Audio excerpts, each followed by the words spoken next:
welcome to Jazztruth. I'm George Colligan, and today just a little bit of a demonstration with Alone Together.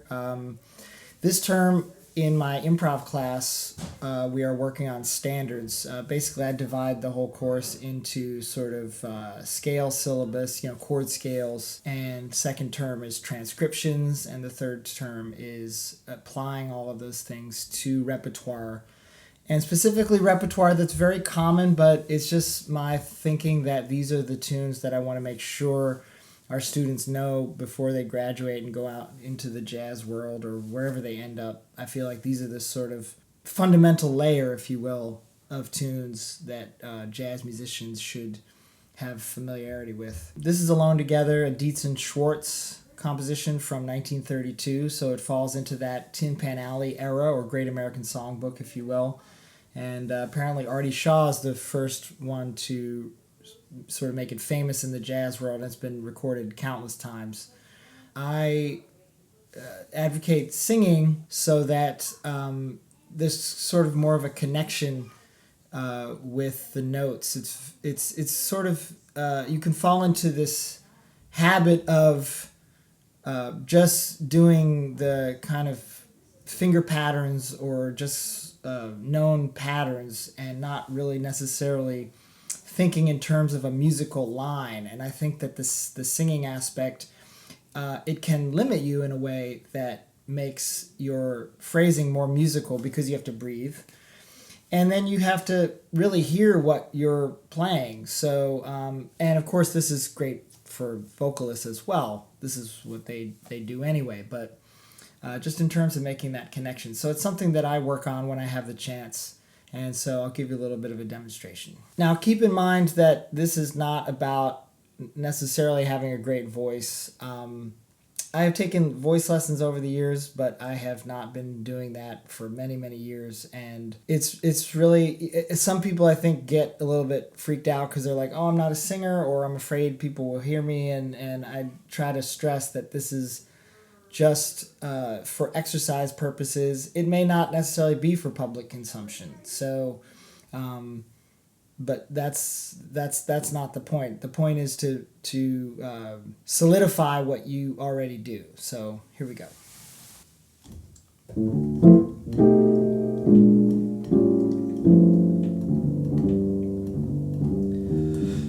Alone together, beyond the crowd, above the world, we're not too proud to cling together. We're strong as long as we're together. Alone together, the blinding rain, the starless night, we're not in vain, for we're together. What is there to fear when we're together? Our love is as deep as the sea. Our love is as great as a love can be, and we can weather the great unknown if we were alone together.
Our love is as deep as the sea.